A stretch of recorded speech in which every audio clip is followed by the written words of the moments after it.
भगवान कहते हैं माँ यद मन भटकता है तो हमें कुछ बातों का ध्यान रखना चाहिए। किन बातों का? बोले हमें मन क्यों भटकता है इस पे विचार करना चाहिए। अब मैं आपको बताता हूं मन क्यों भटकता है। आप बहुत ज्यादा देखते हैं तो मन वहां जाता है जहां जो आप देखते हैं, और जो आप देखते हैं वो प्राप्त करने की इच्छाएं होने लगती हैं, तो फिर मन भटकने लगता है। दूसरी बात, आप बहुत ज्यादा सुनते हैं इसके बारे में उसके बारे में, ये बात वो बात, तो फिर वो बात आप अकेले हैं तो गूंजती रहती। आज फलाने ने ये कहा, आज फलाने ने ये कहा, आज ऐसा कहा, ऐसा हो जाता तो ऐसा कर लेते, ऐसा कर लेते तो ऐसा हो जाता। ये मन भटकने लगा। आपका मन जरूरत से ज्यादा भटकने लगता है, अधिक भटकता है आपका मन। अब मन को शांत कैसे करें? बोले मन को शांत करने के हम उपाय बता रहे हैं। मन को शांत करने के कुछ उपाय हैं। पहला उपाय, अधिक से अधिक भगवान की कथाएं सुनिए। मैया जी आप बताइए, अभी आपको यहां बैठे लगभग 1.5 घंटा हो गया। वैसे तो 1.5 घंटे हो गए, फिर भी हम 1 घंटा मान लें। आपको यहां बैठे लगभग 1 घंटे हो गए। अब आप बताओ, इस 1 घंटा में क्या आप में से किसी का भी मन भटका? आप अपनी बात करिए और प्रत्यक्ष बात करिए, सबूत के साथ बात करिए, प्रमाण के साथ बात करिए। आप यहां 1 घंटे से बैठे हैं, इस 1 घंटे में आप में से किसी का मन भटका? हाँ या ना? नहीं भटका? तो देखिए, ये बात, इस बात का सबूत है कि भगवान की कथा यदि हम नित्य सुनना शुरू करें तो मन का भटकाव धीरे धीरे समाप्त हो जाएगा। मन का भटकना मिटेगा तो भगवान की कथा से मिटेगा। ये पहली बात। अब प्रश्न दूसरा, अब कथाएं रोज रोज तो होंगी नहीं, तो फिर क्या करेंगे? बोले जब कथाएं हों तो कथाएं सुने, और जब कथाएं ना हों तो कीर्तन करें। बैठ जाएं घर में, मंदिर में, कहीं भी, और कीर्तन करें। श्री कृष्ण गोविंद हरे मुरारी, हे नाथ नारायण बा, श्रीमन नारायण नारायण नारायण। हाँ, कीर्तन करिए। श्रीमन नारायण नारायण नारायण, श्रीमन नारायण। पहली बात है कथा सुनिए, और दूसरी बात कीर्तन करिए। काम करते रहना और नाम जपते रहना। अब जैसे हमारी माताएं सुबह सुबह बच्चों को टिफिन बनाती हैं, बच्चों को स्कूल भेजती हैं, जैसे आप उठो, आंख खुलते ही कीर्तन करने लग जाओ, श्रीमन नारायण नारायण। नहा रहे हैं तो नहाते जाओ, श्रीमन नारायण नारायण ना। इसके बाद कपड़े पहन रहे हैं, कपड़े पहनिए, कीर्तन। अब बच्चों को, आपने माताएं बच्चों को उठाती हैं, बेटा उठो स्कूल चलना, उठो उठो। बच्चे उठ गए, माँ बच्चे के लिए टिफिन बना रही है, आज पूड़ी और सब्जी बना रही है, तो बढ़िया से आटा गूंथती जाओ और श्रीमन नारायण नारायण नारा, पूड़ी बेलती जाओ, श्रीमन नारायण नारायण। अब पूड़ी सेकती जाओ, आलू काटती जाओ, आलू का बढ़िया सब्जी बनाती जाओ, जो बना रही हो, लौकी आलू की, जो भी, गोभी आलू की सब्जी बनाती जाओ, श्रीमन नारायण। ये सब्जी बन रही, सब्जी भी बन जाएगी और कीर्तन भी हो जाएगा, रोटी पूड़ी भी बन जाएगी। और तब तक पति ने आवाज लगाई, जरा चाय लाओ। अब चाय बना रही है पत्नी, बढ़िया चाय चढ़ा दी आपने, पानी डाल दिया, दूध डाल दिया, श्रीमन नारायण नारायण। चाय पक रही है, आप मन में कीर्तन चल रहा।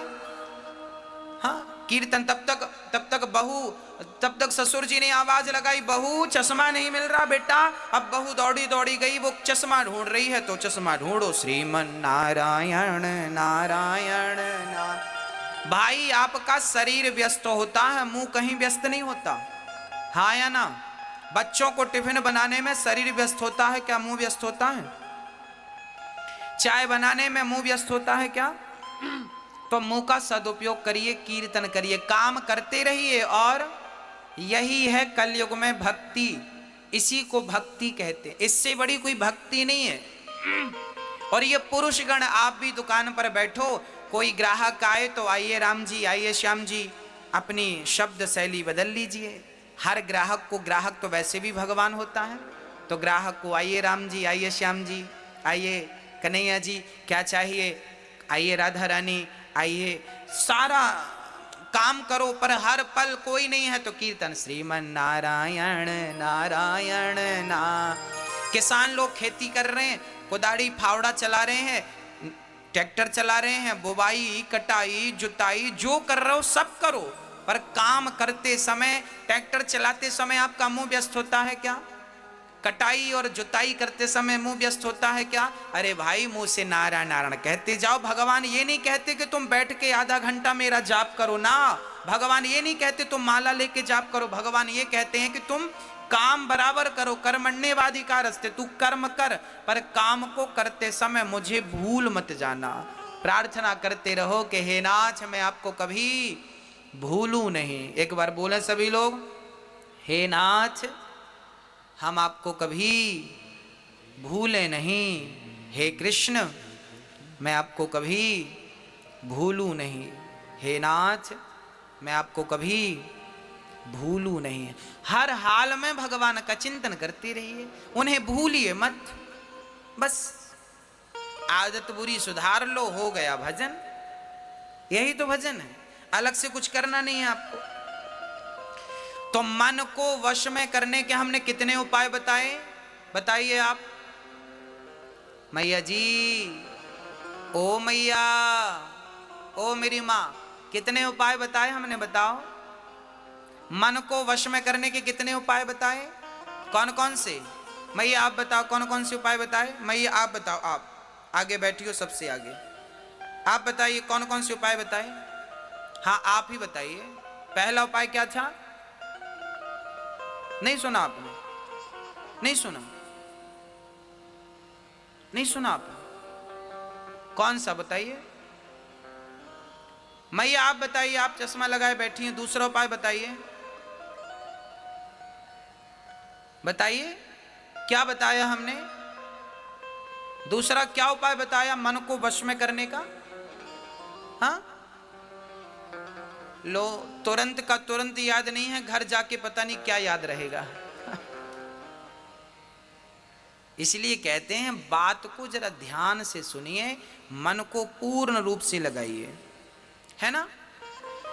मन को वश में करना हो तो पहला काम है भगवान की कथाएं ज्यादा सुनो, दूसरा काम है कीर्तन ज्यादा करो, काम करते रहो और नाम जपते रहो। ये दो चीज यदि आपके अंदर आ गई तो मन धीरे धीरे, कितना भी बिगड़ा हुआ मन क्यों ना हो, वो धीरे धीरे केंद्रित हो जाएगा।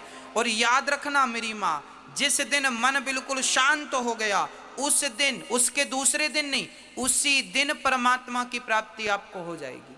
मैं आपको एक छोटा सा एग्जाम्पल देख के समझाता हूं। यदि सुई हिल रही है तो क्या हिलती हुई सुई में कोई धागा डाल सकता है? कहो हाँ या ना। नहीं, धागा डालने के लिए सुई को क्या करना पड़ेगा? स्थिर करना पड़ेगा। सुई स्थिर है तो उसमें धागा आसानी से चला जाएगा। उसी प्रकार मन जिस दिन स्थिर हो जाएगा उस दिन परमात्मा आसानी से आपके मन मंदिर में प्रवेश कर जाएगा। मन तो स्थिर हो, मन ही स्थिर नहीं है। मन की गति है अटपटी, झटपट लखे न कोय, और मन की जब खटपट मिटे तो झटपट दर्शन होए। मन के हारे हार है, मन के जीते जीत, और मन ही मिलावत राम से, मन ही करत फजीत। सारी गति मन की ही है। मन, गीता में लिखा है मन एव मनुष्याणाम बंधनम मोक्ष कारणम। ये मन ही बंधन का कारण है और मन ही मोक्ष का कारण है। मैया जी, बंधन का कारण क्या है? मन। और मोक्ष का कारण क्या है? मन। ये मन ही बांधता है और ये मन ही मुक्त करता है। अब आप कहेंगे महाराज जी मन बांधता भी और मुक्त करता, ये कैसे? देखिए, चाबी ताले की एक ही होती है। उस चाबी को आपने इधर कर दिया तो ताला बंद, और चाबी को इधर कर दिया तो ताला खुल गया। बस मन को इधर लगाया, मन को इधर लगाया, पत्नी में, पति में, बच्चों में, परिवार में, मन को इधर लगाया तो बंधन है, और मन को उधर लगा दिया परमात्मा में तो मोक्ष है। यही तो बंधन है, यही तो मुक्ति है। ये मन ही चाबी है। आप इसे कितनी गंभीरता से सुन रहे हैं और समझ रहे हैं मुझे नहीं पता, पर मैं आज जीवन की कुंजी अर्थात चाबी आपको दे के जा रहा हूं कि मन ही बंधन है और मन ही मोक्ष है। मन ही आपको भवसागर से मुक्त करेगा और मन ही फंसाए रखा है अभी आपको। हाँ, आपको छत में जाना हो तो कैसे जाते हैं आप लोग? सीढ़ी से। और छत से नीचे आते हैं तो कैसे आते हैं? सीढ़ी ही ऊपर ले जाती है और सीढ़ी ही नीचे लाती है। ये मन सीढ़ी है, ये मन भगवान में लगाओगे तो ये मन ऊपर ले जाएगा, और मन संसार के विषयों में लगाओगे ना तो मन नीचे गड्ढे में लाके डाल देगा। मन ही सीढ़ी है। अब आप समझिएगा, ये जो मन है इसे शांत कैसे किया जाए? कथा और कीर्तन से शांत किया जा सकता है। अब मैं मन की कितनी विकृतियां हैं मैं उन पर प्रकाश डालता हूं। अच्छा मैया जी ये बताओ, आपके दुख का कारण क्या है? बताइए। आप कहती हो ना महाराज जी हम बड़े दुखी हैं, हम बड़े परेशान हैं, हमारे साथ ये हो रहा है, हमारे साथ। आपके दुख का कारण क्या है? जोर से बोलो। आपके दुख का कारण है मन। क्या कारण है? अब आपको स्पष्ट करके बताऊं दुख का कारण मन कैसे है। आइए समझते हैं, बहुत गंभीरता से समझिएगा। आज मैं मन से जुड़ी हर चीज पर प्रकाश डालूंगा ताकि मन को लेके जितने भी डाउट हैं आपके भीतर वो क्लियर हो जाए, संदेह समाप्त हो जाए मन को लेकर। और मन बहुत बड़ी चीज है, समझिएगा। अच्छा एक बात बताइए, हमारी माताएं इतना सा पेंडल सोने का पहने गले पे, उसे भी मंगलसूत्र कहते हैं। और माताओं से कहो क्यों इतने से पेंडल से तुम खुश हो? नहीं, मन कहता है इतना बड़ा हो, कम से कम 4 लोगों को दिखे तो कि हमारे गले पे कुछ है। तो बताइए, आप इतना सा सोने का पेंडल पहनोगी तो भी सुहागिन रहोगी, पर इतना बड़ा होना चाहिए, ये किसकी इच्छा है? किसकी इच्छा है? मन की इच्छा है। अरे 100, 150, 200 रुपए की साड़ी पहन लोगी ना तो आपका शरीर ढक जाएगा, पर कम से कम 1000 रुपए की हो, ये किसकी इच्छा है? मन की। हाँ, आपका गुजारा तो छोटी सी गाड़ी से भी हो जाता है, पर बड़ी कार हो, किसकी इच्छा है? अरे गुजारा तो छोटे से घर में भी हो जाता है, पर बड़ा आलीशान बंगला हो, ये किसकी इच्छा है? ये आपकी इच्छा नहीं है, ये तो मन की इच्छा है। पूरी जिंदगी आपका मन आपसे गुलामी कराता है और आप अपने मन की गुलामी करते हैं, और मन की इच्छाएं पूरी करते करते करते करते आप खुद पूरे हो जाते हैं। क्या मन की इच्छाएं पूरी होती हैं? आज तक के इतिहास में किसी के मन की इच्छाएं पूरी भई? क्या रावण के मन की हो सकी? क्या कंस के मन की हो सकी? क्या सिकंदर के मन की हो सकी? हाँ, याद रखना भक्तों, एक होती है जरूरत और एक होती है इच्छा। जरूरत हमारी क्या है मेरी मां? रोटी, कपड़ा, मकान और शिक्षा। ये हमारी क्या है? ये क्या है हमारी? ये हमारी जरूरत है। रोटी, कपड़ा, मकान, शिक्षा हमारी जरूरत है, पर हमारी गाड़ी हो, बंगला हो, नाम हो, पद हो, प्रतिष्ठा हो, खेती हो, बाड़ी हो, ये क्या है? ये जरूरत नहीं है, ये तो इच्छा है और जरूरत तो भिखारियों की पूरी हो जाती है, और इच्छाएं तो बड़े बड़े राजा महाराजाओं की पूरी नहीं होती। इसलिए जिंदगी जरूरत के हिसाब से होनी चाहिए, इच्छाओं के हिसाब से। जिंदगी में जरूरत तो हो मेरी मां, पर जिंदगी में इच्छाएं ना हो। आप जरूरत में और इच्छा में अंतर समझ रहे हैं कि नहीं? मैं जरूरत और इच्छा में अंतर बोल रहा हूं। जरूरत है रोटी कपड़ा मकान शिक्षा, और इच्छा तो फिर इच्छाएं तो पूरी होंगी नहीं आपकी। आज आप सरपंच बन जाओ तो आपकी इच्छा होगी हम ये मंत्री बन जाएं, तो फिर मुख्यमंत्री बन जाएं, तो फिर प्रधानमंत्री बन जाएं, तो ये इच्छाएं बढ़ती जाएंगी बढ़ती जाएंगी बढ़ती जाएंगी, किसी की पूरी नहीं भई तो आप और हम कहीं के नहीं हैं। इसलिए मन को ज्यादा तवज्जो ना दें, मन को ज्यादा आप महत्व ना दें, मन को पड़े रहने दीजिए। मन की ज्यादा ना सुना करो। आप लोग ना मन की सुनते हो, इसलिए वो आपको परेशान करता है। अच्छा, एक बार क्या हुआ, एक राजा ने अब देखिए, आपके मन में इच्छा हुई कि मेरे पास बंगला हो।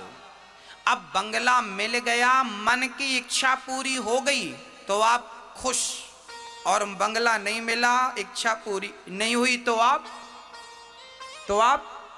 दुख।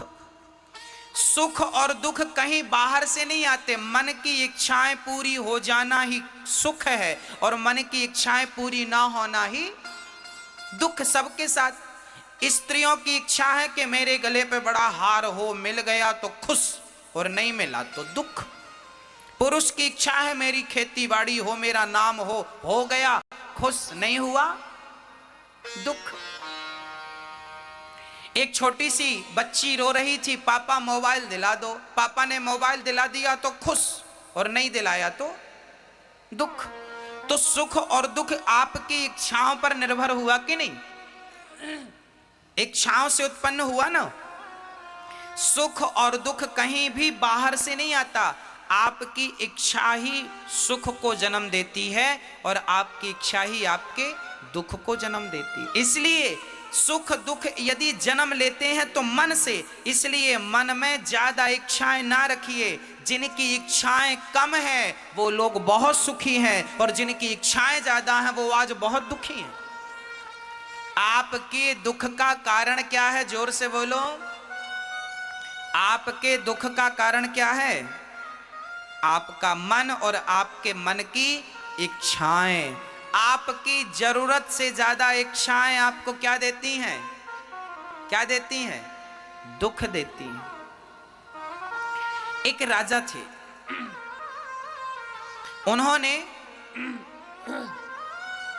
एक बकरे को खड़ा किया और नगर में डिंडोरा पीटा कि जो बंदा इस बकरे का पेट भरेगा उसे हम इनाम देंगे।